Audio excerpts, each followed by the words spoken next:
world is going through a global pandemic that has left the world leaders scrambling for solutions. There are key financial lessons that can be learned from this world event. I am Chuks Tessany, and today we're going to be discussing about the key financial lessons that we can learn from the pandemic in terms of our personal finance. Now, there are way more lessons that you can learn from this in terms of how it has affected the world in general and how we live, from the way we live to our relationship and our personal finance and so much more. We're going to focus today on how it has affected our personal finance and the importance of certain things moving forward. You need to have a savings or emergency fund. When the lockdown began, a lot of people were scrambling to get their basic needs. I'm talking about grocery shopping, I'm talking about the most basic things, they're thinking about the basic amenities, and this was a necessity as at that time, even now, actually. However, a lot of people didn't have enough savings for them to make this basic purchase.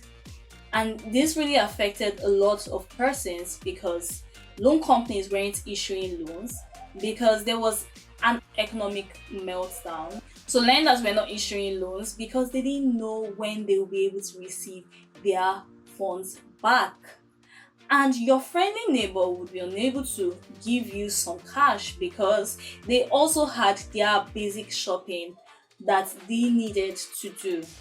This led a lot of people in a serious dilemma. So I'm happy to know that if you're watching this video, you were able to move past that and you're here right now. So the idea is to learn, and you need to have a savings slash emergency fund moving forward. Don't forget, very important. The second lesson that I personally have learned is the need to have multiple streams of income. During that period, a lot of persons lost their jobs. There were a lot of salary cuts and businesses were down in general, especially businesses that needed physical outlets to be able to survive. Now, what would happen if you depended on that job or that business only? It would have been a tight corner. So it brings us to our very important subject of needing another stream of income. It's very important. Now, this other stream of income could be a side hustle, it could be investments that are yielding returns to you, or just basically something else that still brings in some money with minimal or no effort at all. We're going to delve into stock investing for those that are interested in that in another video so that you can have an idea of how to invest in the stock market so you actually have gains without having to contribute in a physical way to a company.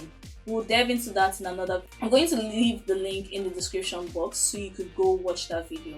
So it's so important to have multiple stream of income, because if a particular sector or if a particular investment you're making, or if your side hustle, one of it is down, the other will be thriving and it will be able to balance up so you do not get to be in a very tight corner. So what you need to do as at this moment is to think of another stream of income that will be able to get you funds or side income.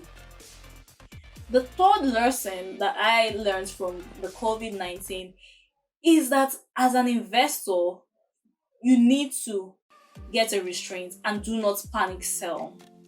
I can't tell you the number of stocks that I bought at cheaper rates than it normally goes for during the lockdown. There were stocks that were usually worth $158 and these stocks were selling for 50 something dollars, and I was screaming in my head like, are people even serious? Like, is it that bad? Because we humans are resilient. The economy would definitely bounce back. We are going to get past the COVID-19 pandemic and we are going to thrive. And so when others were selling in panic, I was buying happily. because I knew that the economy was going to be able to bounce back. And the reason why I was able to buy during that period was because I had savings. I was able to afford my basic needs with my other savings and still have enough for investment when the opportunity came up. So please, investors, do not panic sell because you feel like the economy won't bounce back. The economy will always bounce back. We always will. Do not panic sell because you do not have savings and emergency funds. That is why, like I mentioned in the first lesson, you need to have a savings and emergency fund. So please, you need to, as at this moment, start thinking towards that goal of having a savings/emergency fund. And please don't panic sell because you see other people panic selling. I hope that these lessons have been useful to you. Please leave in the comment section your thoughts on how this pandemic affected people's personal finance and how were you able to cope with it. Did you have a personal savings or emergency funds available? Did you have multiple streams of income that were getting you revenues even if others weren't working as well? And tell me, as an investor, did you panic sell? Whisper to my ear in the comment section. Okay, actually, other people are going to watch the video and they're going to see your comments, but do let us know. It's a community. Let's share as one. If you have found this video useful, please like this video, subscribe to my channel, and don't forget to hit the notification bell because I have like-minded videos on investing and personal finance coming right up. From me to you, thank you for watching, and I'll see you in the next video.